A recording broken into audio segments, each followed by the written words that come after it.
You want to see how we turn this tomato slop into this delicious, thick, and rich tomato paste? Stick around, because that's what we're doing today.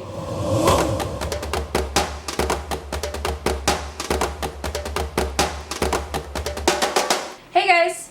This is a recipe that we taught ourselves many years ago in order to stop wasting all the skins and the seeds that you get when you start processing tomatoes. Yes, we know you can dehydrate tomato peels, but this is our preferred method. We like to be able to just go to the cupboard and grab a can of tomato paste and be able to use it right away. We do also dehydrate tomato skins as a secondary thing, but this is our preferred method that we use to make tomato paste. If you want to be very thrifty about it, like us, you save up all your skins and your seeds and freeze them until you have enough to make a batch, and that is what we have here.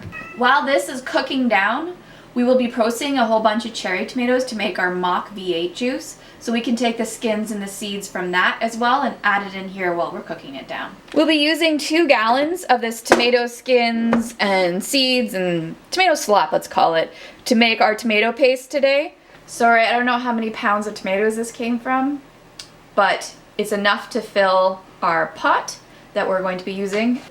Speaking of pots, this is the pot we'll be using today. It's enamel. It's best to use enamel pots when cooking with tomatoes.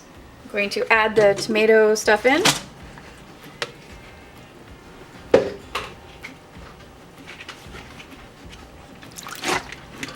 Oh yeah.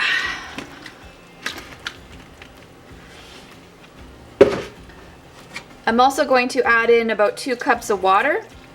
This just allows the tomatoes to stay in a liquid consistency as we're cooking them down. We'll be cooking this off, so it really doesn't matter how much water you add in the beginning. You just want to make sure you don't have tomatoes sticking to the bottom of the pot. You also want to use a wooden spoon. Just pushing it in here, and then we're going to cook it on medium and let it go for a couple hours. We're in a simmer now, and as you can see, the skins are starting to break down, and the liquid is a bright red color. So this has been going for a couple hours now already. You can see that it's boiling down, and the skins are getting kind of curly. That's a good sign, and the liquid is a bright red. So it is time to run it through the press for the first time. And when I say press, I mean strainer.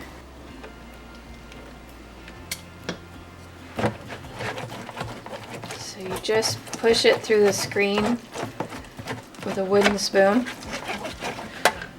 See all that good oozy stuff oozing out of there? That's what you want. So now you can do this with a food mill or a strain, like a vegetable juicer strainer, but this is something we just want to show it this way because this is the way we actually learned doing it, because we didn't have that stuff, and just to show you that you can do this stuff without fancy equipment. Okay, so that's the skins that didn't go through the strainer. And that will be cooking again a second time with a little bit more water to cook it down even further, because you can see there's some good stuff on there still.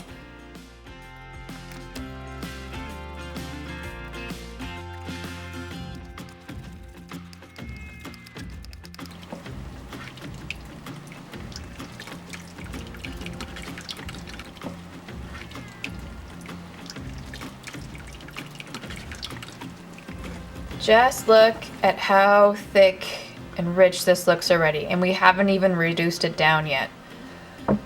So we're going to let this sit for a bit and put the rest of the skins back into the pot.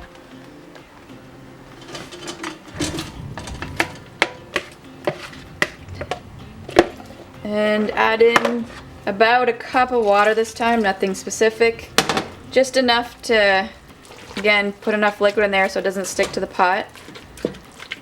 Might add a little more. And then I'll cook this for another 15 to 30 minutes. to break down these skins even further and get all this good stuff out of there. So without all that juice in there, you can see all the skins are shriveled up and there's still some red coming off of them. And they still have some time to go to make it down to breaking up completely. I have this up to a rolling boil. I've been stirring it for the last 10 minutes or so pretty constantly. And so now I'm going to let it cool down and strain the skins through the strainer again. We're almost through the second batch, or the second run through. Don't expect a lot of leftovers from this, which is waste from this, which is great.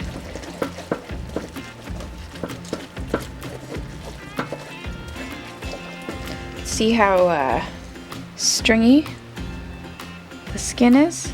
It's all rolled up into, it's like sticks almost. It's crazy. It's awesome. It's awesome. It's awesome. And this is what we ended up with. So you could keep going with this and do the same process again, cooking and straining it, or you can also dehydrate it. We might actually do that, which would be great. And then we have this. This is the liquid that came out of it. As you can see, it's still quite runny, so we need to reduce it even further. And to do that, it goes back in the pot.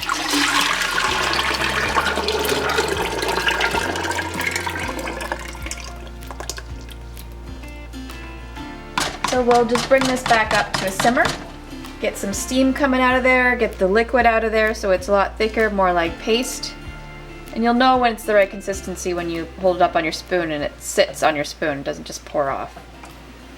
So it is now paste. Look at this stuff. This is the consistency that we go for. You might want it thicker. The only problem with that is you run the risk of possibly burning it and having it stick to the pot. It is really dense, barely drops off the spoon. This is exactly what paste needs to look like. And that means it's time to can. We will be canning this tomato paste in 1/2 pint or 250 ml jars. And so to make it shelf stable, we need to add 1.5 teaspoons of lemon juice.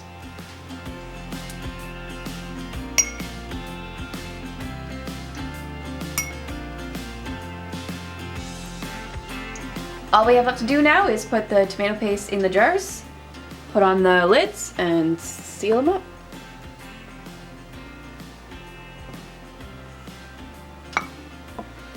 Look how thick that is, that's wonderful.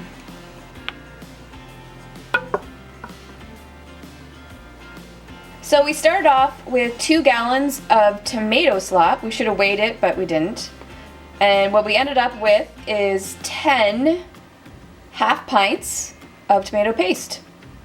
The last step before you put the lids on, just make sure you wipe the rims with a wet cloth so the lids seal. Pop your lids on, pop your rings on, and into the canner for 45 minutes. This is a pressure canning pot, but this is not a pressure canning recipe. We just like to use this pot.